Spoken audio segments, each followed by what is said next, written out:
creative people learn how to sell? What is your place in this crazy NFT world? We have Chris Do, the founder of Futur, who is on a mission to help 1 billion people make a living doing what they love.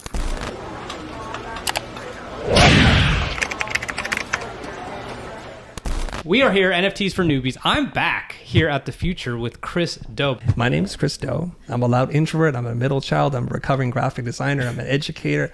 And I used to make commercials and music videos for a living. In 2014, a friend of mine, Jose Caballé, invited me to create content on YouTube.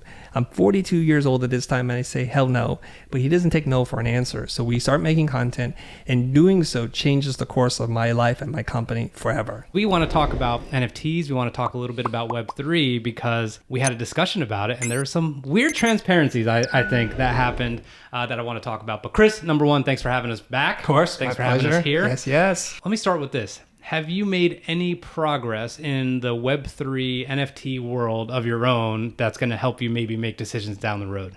Yes, I have. I'm diving deeper. I feel less of a newbie, and I'm also looking at what's life after an NFT because I don't want to be short-sighted. I like to do these deep dives, and at some point it'll be time to fish or cut bait. I'm not quite there yet, but I'm much more informed than when we were speaking last. Yeah, it was great. I loved having those conversations because I was like, maybe I'm not that much of a newbie after all.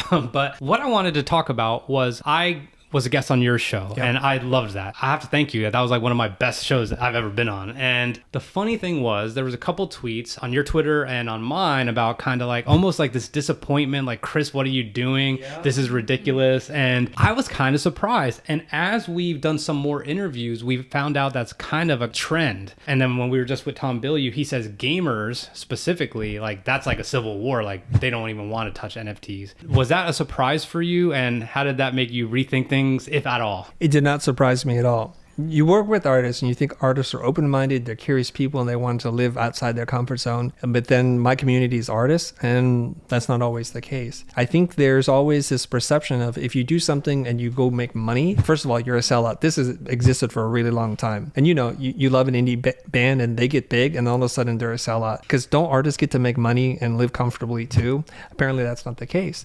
So when you enter into this very complicated thing called NFTs, there's a lot of information out there about the environmental harm that it's created, how the blockchain has used more electricity than all electric cars put together combined. But that's the short view. I think the long view is the stuff is getting faster, better, cheaper to do. And I talked to futurists and technologists, and they tell me what the roadmap looks like in 5 years, and it's ridiculously crazy good. So I think it's like any issue, anything that's hot and exciting, you're going to have two sides to it. I expect it. You probably haven't read the YouTube comments yet on our episode yet, have you?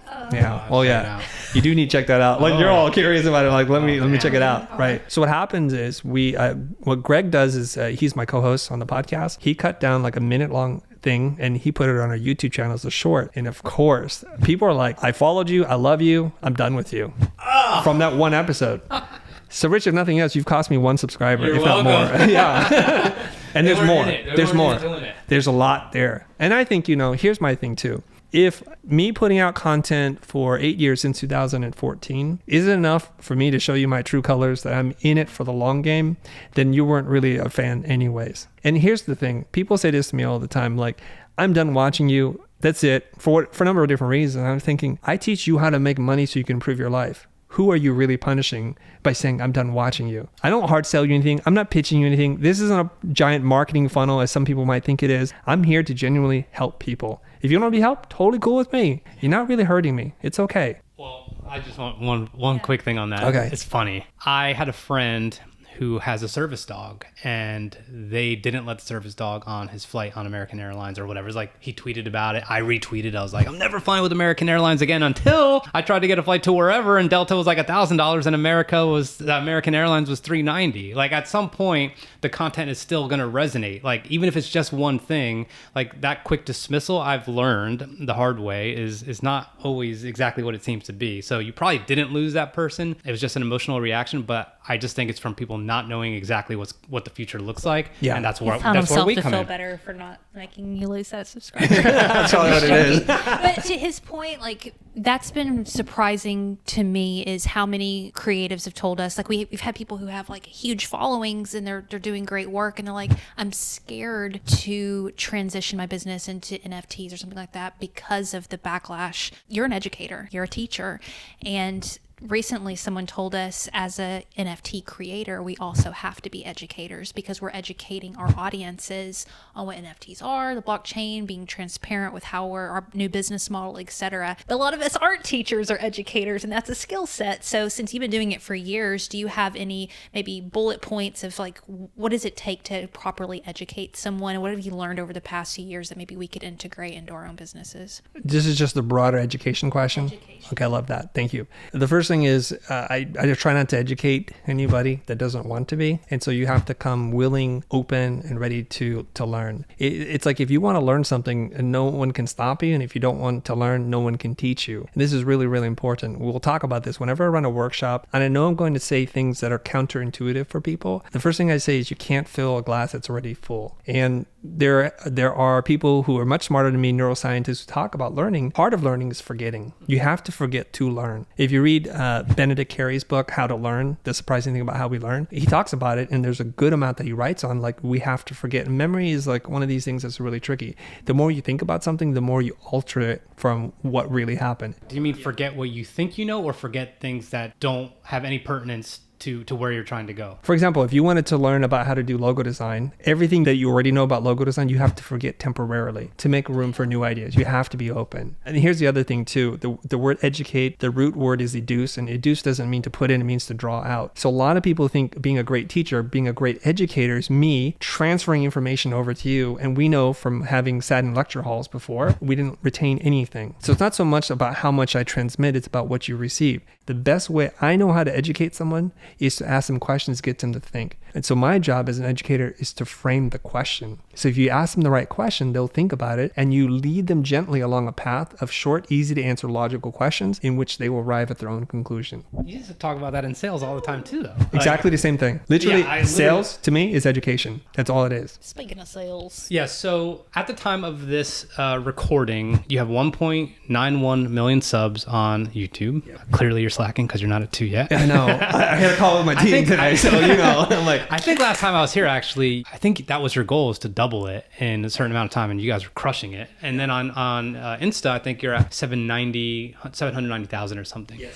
There is this misperception that we have kind of seen in the NFT world, where people in Web 2, which is, all the social media platforms that we know, that a large majority of those people are actually going to convert if you have your project. But the logic doesn't necessarily make sense, because Web 3 is completely different. I'm saying Chris has a project, you're going to be like, okay, cool. Twitter's where you're going to be. I'm going to open a Discord, and you're like, well, and then I'm like, what? No. I like having you on YouTube. What do you say to people who are maybe resisting some of the newer platforms or emerging technologies that are involved in kind of the Web3 evolution? I think everything has its natural tipping point. And it seems like the people that are in the know, especially on NFT, the metaverse, Web3, you're at the tip of the spear, and it's going to take a while for people to catch up. It's just that way. There's the early adopters, the late adopters, and then the middle majority or something like that. It takes a while. And so there are buzzwords being thrown around, which then causes people to be very skeptical in the first place. Anytime there's this much hype in such a short period of time, you should be skeptical and you should do your homework. We're hearing about people who've been on that bad end of an investment, quote unquote investment, and people are dumping, we're getting, what is it called? Rugged?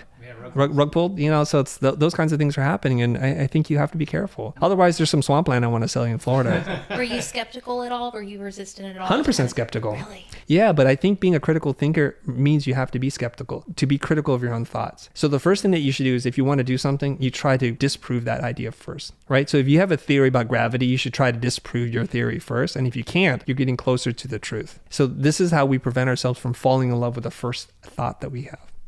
How did you disprove it to yourself? You keep poking at it. You poked at it? Yeah, and I keep poking at it. And then you hear the pros and cons. And then you talk to more people, and there are people that are smarter. And then you hear arguments from both sides, and you try to do your best to keep going down that rabbit hole. At some point, you do have to say, enough rabbit hole digging. It's time for me to reemerge, assess what I've read, assess what I've learned from people, and then make your own decision. Yeah. Our previous interview, we had a distinction. For me, I didn't really look at it like this, but Web 2 is more of where people could create content, people can engage with the content, where Web 1 was more of kind of static information you sought out and found. Web 3 is now this just crazy new world. But Web 2 was more audience based. Like, you've created a ton of content and people will tell you that content was very good and it was very helpful, and Chris, you changed my life, or now I'm making tons in sales, or now I'm not afraid to negotiate, or now whatever. So that's audience. In Web 3, now it's a community where they are actually going to take part or try and take part in something you're trying to do. So if we were being hypothetical here and you wanted to do some sort of a school for the gifted, that is how I like to say it, they would have to be more involved instead of you just delivering. Have you thought about that distinction where people consumed your content, but now they're actually going to be part of potentially how it's going to be shaped? Well, if you've been teaching in the real world, this is kind of how classrooms work. So I don't think of it so much as a radical departure from the way we work. It's just maybe a return to the way that's natural. For example, I come to class, I have a lesson plan. And as soon as I start talking, the lesson plan changes because I see how people react to it. They respond, and then I give them prompts or homework to do. And they always come back not doing what you think they're going to do. They do something totally different, sometimes to your delight and sometimes to your dismay. Oh my God, did you really read the brief? This is what you came back with. And then I start to see where they get stuck, and then the lesson changes, and so there's a push and pull. That's how I've taught for 15 years. I'm just trying to figure out how to use technology to have that bi-directional conversation, so it's not like unidirectional. That way everybody influences the content, and I think that's what the promise of DAOs now. Yeah. You know, see, I learned a term. I just drop it in there, just leave it in there.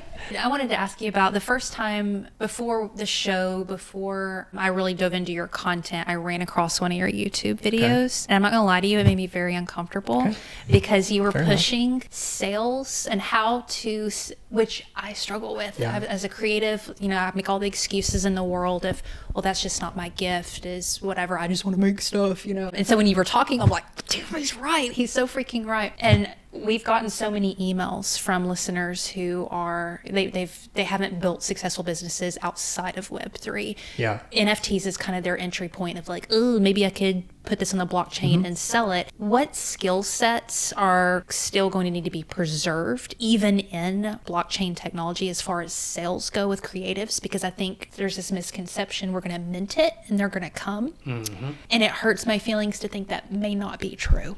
It's probably not true. Dang it. It's probably not true. That's what makes me uncomfortable.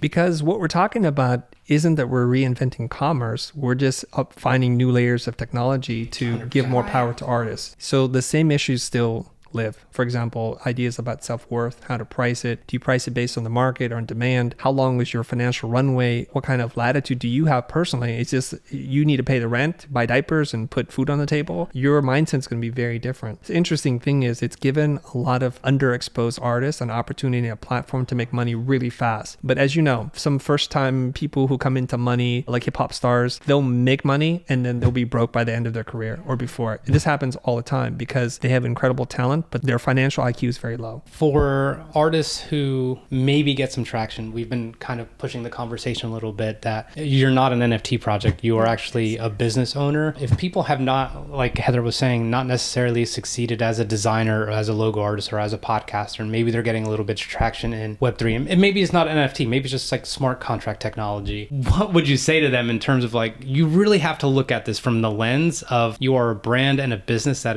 needs to optimize to deliver? Because I think those quick wins, it's like, cool, I think I'm good now. Like, that's not how it works. Like, so what would you say in terms of business acumen and what to enhance or focus on? Well, if you make enough money on your initial release, money that should last your lifetime, you could be terrible at business at that point, right? You really could. I've heard of people selling they're not even creators, they're just trading an NFT and they're able to make $1 million+ right? And if you can come into a large sum of money really quickly, and what you do as an entrepreneur is you use that money to make money. That's how rich people get rich. They're not actually working for the money anymore. Their money works for them. So you can do a series of investments into other venture capital. You be a venture capitalist and invest money into different companies that you think are going to do really well. That puts you in that position. You can invest in the market. There's a lot of things you can do, or you can take a little bit of it and fund another initiative or a creative project, and you could do that. So you could do that. But if you want to keep in the game. Now we're talking about something totally different. You have to learn about sales and marketing, customer service, audience retention. You have to know how to communicate to them. There's a lot of things that you need to do that you're probably not prepared to do because you just wanted to be an artist and make money. So there's going to be a couple of decisions that you can make. One is you can hire a manager to help you run this because you can use that money now to hire people to do all the parts that you don't love to do. Be careful because there are a lot of snakes out there. There are people who are going to overpromise things to you. And if you're not smart with your money, that money will vaporize. There are too many stories in Hollywood. Mike Tyson, for example, should be one of the richest guys out there because he was one of the highest paid athletes in his time. But because there were so many hands in his pocket and he thought his earning potential was unlimited, he didn't pay attention. And then he hit hard times like so many people do. Same story. So be careful. So what I would do is I would look into a lot of stories about athletes, artists meaning like singers, songwriters, rappers, that they had a fortune and then they lost it all. Learn from those. One comment I wanted to make to the audience: you can also go to thefuture.com and check out some of the courses. Like I have to shill it because I've learned so much from those things. So my business has been enhanced very much. So I think that's definitely a good leg up if you're looking for some kind of formal business content, especially in sales and negotiation. Well, and then you also too address a lot about kind of the flip side to what you were just saying, almost this guilt, shame about making money as an artist and a creative. And I think that's where a lot of my own insecurities were coming from, is like just this whole year, like, I don't need to make money, I'm here to serve, you know what I mean? And overcoming that BS story in my own head was so freaking hard. And you talk to so many people about, I'm sure, making money and not, they want to make money, but they really don't want to. They don't want to put themselves out there. Bullet point, I know, go to your YouTube channel, check it all out, but high level, how do you advise people who maybe resist even putting a dollar sign on their work? How do I help them overcome that? It's tough. There's a famous story here. I feel a famous story coming on. I hate to speak outside the room, so to speak, but I did a YouTube episode with Beeple when he was in town. This is $69.3 million Beeple. What? And we're arguing. We're arguing about value and work. And I said, man, you're an artist. And he goes, I'm not an artist. I just make crap. I'm like, oh man. And so we get into this whole conversation. I'm going to just tell you the story. This is just Mike Winkleman hanging out, kind of nerdy CG guy doing his thing, right? With his nerdy friends who follow him and building up a nice following. And he was telling me about doing a deal with Louis Vuitton, licensing, I think, 13 images. So he had to rework them to make them really high resolution. It included video art with it, unlimited, royalty-free, in perpetuity in the world forever. And we started talking about like how much he got for each image. And the number I said was more for one image than what he got paid for all the images. And I said, why are you doing this? And he said, man, it's LV, man. That's worth something to me. I'm like, okay, but it's worth a lot to them too. You do need to understand like what they would pay a pattern designer. Because if they just wanted to license a pattern, you would get royalties and for every piece sold. I said, if they sell 7 handbags, that was your entire fee. 7 handbags. And they don't make 7 handbags, they make thousands of bags. And that's what you're talking about. And so his images appeared in all kinds of goods and on clothes, on bags, everything. And so that was the debate. He's like, I'm not an artist, man. This is not how it works. Fast forward a year and a half later. Yeah, 69 mil. Yeah. Ridiculous. Now he won't call me back. Yeah. And he was like dug into the sand, drawn lines and everything, and saying to me, insisting, I'm not an artist, this isn't how this works, and I'm just happy to be here. Interesting. Yeah.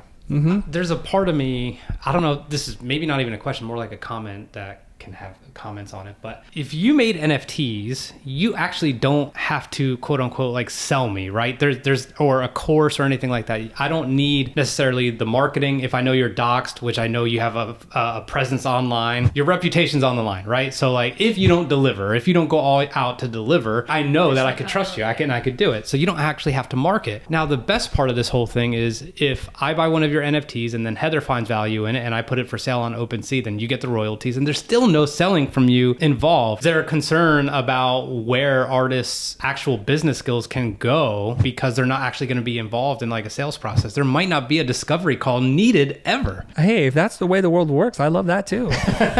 Right? We have to learn skills in sales because we need to interact and transact with people. But for whatever reason, if you're some kind of savant and people just love your thing and you just keep minting all day long and there's a line of people out there to buy your stuff, maybe you don't ever have to really learn those skills. Yeah. And I do love that sometimes technology can be a great equalizer. I'm not one to argue for a way of doing things because that's the way it's been done. So if technology replaces some of this, then who cares anymore? So I'm having a conversation with this woman who's like a futurist on the cutting edge of technology. She's really connected to some brilliant people. And I think I know what I'm talking about. I walk in the room and like, I know nothing now. I just know nothing. What she was telling me about is that currently with Web 2, social platforms own all your content. It's the license you sign on to say you own it. Right.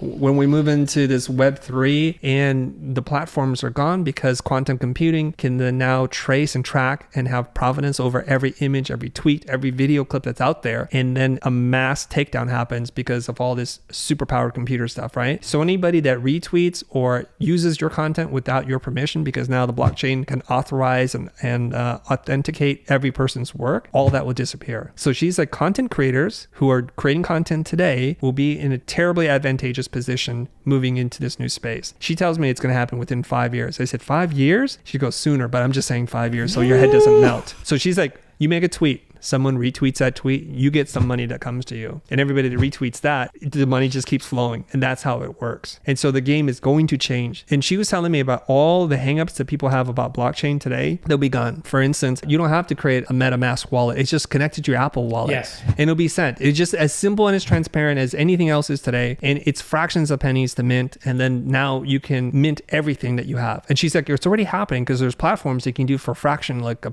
couple of pennies to mint the things that you make. So she's just doing that as a matter of principle now, minting everything. So this might change the paradigm so that artists don't have to do this anymore. You can make an incredible painting that touches and stirs people's soul and it gets shared wildly. And then we can get back to doing what we're supposed to be doing, which is making art. Until that day happens though, let's learn the skills. Yes. Skills. What is one thing that you've mastered over the past several years that you're so grateful you're bringing with you into Web3?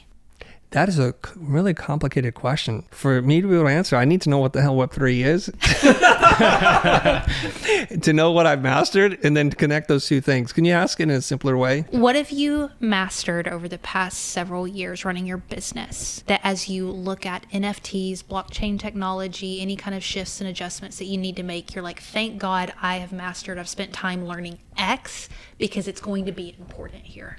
I would not use the word mastered. I would use the word I'm ahead of the game, better than most, not as good as some. But I think I've figured out how to make content at scale that connects with people on different platforms. I have a couple of platforms left to figure out, but I'm making headway on all those platforms, right? The other thing that I think I've been able to do is learn how to connect with people in authentic ways that they feel an emotional connection to the things that we do and they care about us in ways that other brands haven't been able to do. So those two things, community building and content creation. Yeah, like the whole thing is community building. Like that is kind of the movement, so to speak. And I think, yes. Can I tell you a couple of things? Yeah. All right. Because there have been whispers of us thinking about doing an NFT thing. When I say whisper, I tweeted it. And now we're talking about on the podcast, right? Yeah. All that kind of stuff. So people are now reaching out to my sales team to say, if we join this, do we get the first right of refusal to buy an NFT? And I'm like, there is no project yet.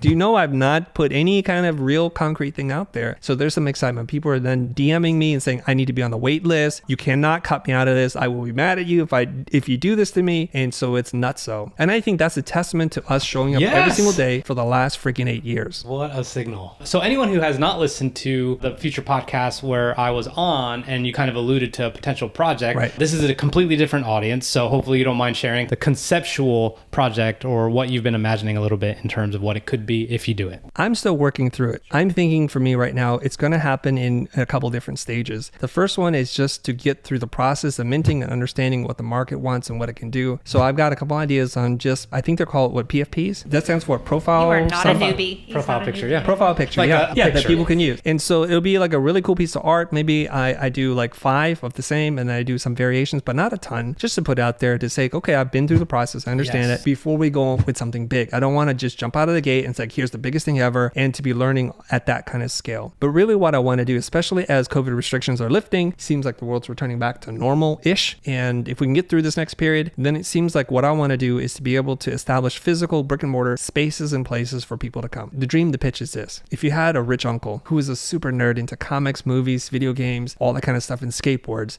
and they had money to build a space that when you walked in, you felt the vibe and an energy, and you were invited there as part of an exclusive community to create content event, to hang out and to learn, to have masterclass workshops there with some of the most brilliant minds in the world. That's what I want to do. So I'm going to raise money to do that and put an NFT as a token to be able to access that. That's the idea. And then everybody else gets a benefit from a couple of people ponying up the money, because that's what we want to do. We want to take this stuff and be able to spread it throughout the world. And if all goes well, we'll have a location on every continent, because that's the idea. I will go on record, and I've texted you this. I'm like, yes, I will support like a jillion %, because I believe it's kind of, I don't mean to be comical about it, but I do think of like X-Men and School of the Gifted. Like I imagine like a cool place where people are learning and getting deep, getting guidance, and they could walk away. And I have no idea how this project will pan out or how you're going to approach it. But the fact that I might be like, wow, I've kind of graduated from where what I wanted, I can now transfer that to anyone who's interested in it. And I could post about it on social media. Like, it's completely changed my life. And maybe the value of that NFT goes up. And then someone is like, cool, I saved up enough money. I did my murals. I did whatever I did. And now I'm able to buy that NFT. And now I could be part of it. And I mean, it's a win for you because there's royalties involved, but that could all be funneled right back into the business because that's how you roll. But I think it's a fantastic idea.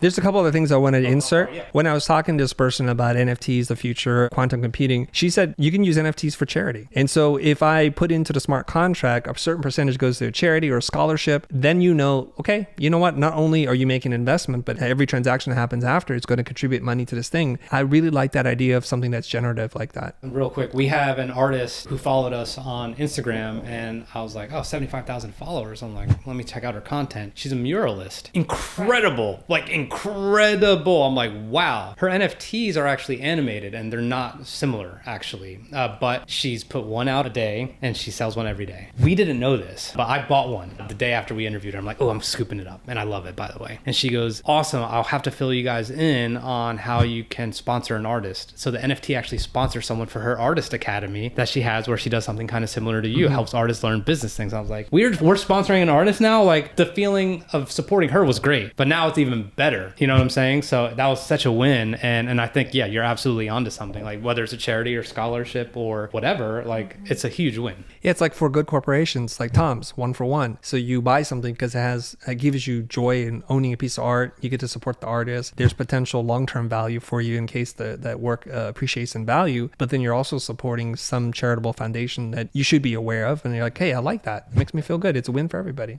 I wanted to ask about community building. We mentioned this is like crash course in business 101, getting into NFT projects, but also too, community building is a stinking skill set. I would just love any wisdom that you have for building a community. You know, Web 2, again, back to the audience points, like we can throw stuff out there, but human connection online is a different thing. Mm-hmm. And how would you teach that? How would you advise newbies into that? Yeah, I think there's a couple of things you need. You need a why story or a purpose story. A why story? Yeah, like why are you doing what you're doing? Or your purpose story, like why do I exist? And people want to join movements. They want to be part of something bigger themselves. If you look at the 4 pillars of happiness, according to people who study the science of happiness, pillar number 1 is perceived control, perceived progress, power greater than you, and belonging. So if you can tap into belonging, this is, by the way, if you think of all organized religions, they tap into these 4 things, and that's why people dedicate so much of themselves, right? So what is your why story? What is your purpose, so that they can say, like, I'm into that. I want to be a part of that. So you need to come up with something that's short, that's easy to remember, and something that you live every single day. Something that is not just on the wall, but something that governs your decision making and the actions that you take. Our mission is really, really straightforward. It's to teach 1 billion people how to make a living doing what they love. And once we figured out that phrase, and when that phrase gets repeated back to us during interviews, I know we've done a good job, because it means that it resonates with them, and then they can say it and they're curious. So I think your purpose statement, your why statement should have some element of curiosity. Like, tell me more. Why 1 billion? What does it mean to teach 1 billion people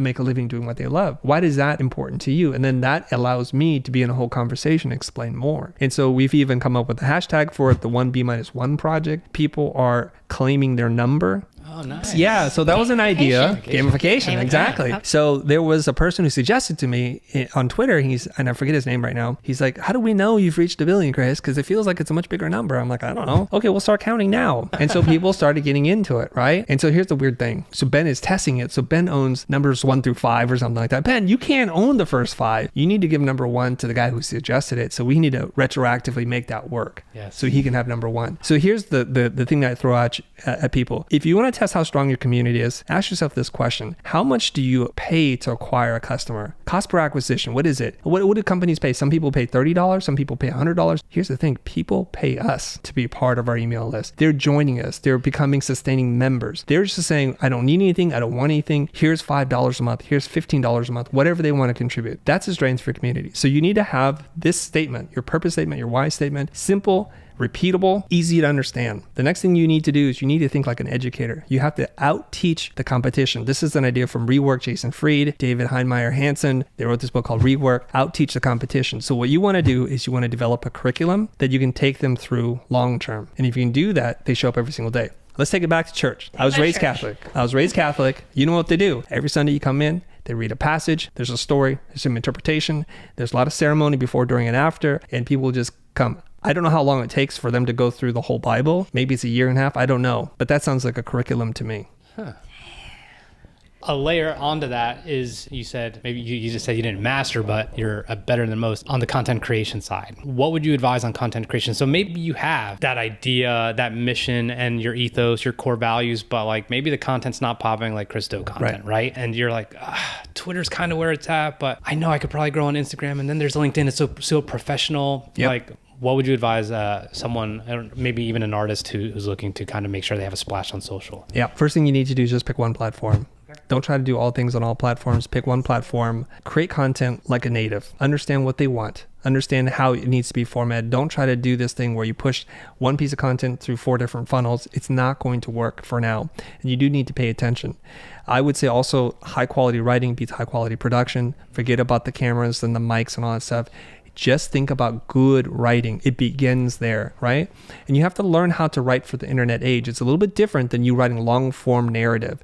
You have to write in these short bite-sized pieces that are like little mind bombs that explode in people's heads. Little mind bombs. Right? I love that. You have to like create these hooks. And if you can get somebody hooked in. Now, I was watching an ad from Outlier, which is like from the former co-founders of Masterclass. And they're talking to some English writing professor. And he starts off with this line, right? He says, I thought I'd be in the room when my wife got pregnant. He's like, who could stop reading there? You see what I'm saying? Because it challenges a lot of ideas. There's like, so it's probably talking about in vitro fertilization or something, but it's so compelling. I need to know the second line. He rattles off a bunch of different lines that, you know, what else happens? And then what else? And he was just giving us a bunch of like lead lines for how you begin a story. And so you have to think like that. So you're somewhere between someone who writes for a magazine and someone who writes advertising copy. Strong headlines, hooks, and you have to learn a lot from how Netflix brings you in. Yes. Every moment is like a cliffhanger. They don't want you to stop watching for some reason. They want you to watch the next one. So you get into this binge cycle and you can't walk away. So you have to keep thinking about that. So one thing I would advise people is design your content. If it's video, every 3 or 4 seconds, you're giving a person another reason not to stop watching. It's really simple. I'll give you a little example right now, okay? Like you would pose a question and you'd give a little bit of an answer and you'd pose a new question, or you keep flipping left and right, like what is going on? And before they know it, the thing is done. So when I go and teach content creation to people, I just tell them there's 2 things you have to pay attention to. You have to pay attention to engagement. What will provoke people to stop what they're doing, to look at your thing, to interact with it, because we know that comments count more than likes. It counts more than everything else, right? So get people to comment, get people to engage. It's healthy for the algorithm. Everything that you can do to provoke them to do something. It's the best way I know how to do that. Ask your audience a question. Just ask them a question. And then when they reply and they ask you a question, don't give them an answer. Give them another question.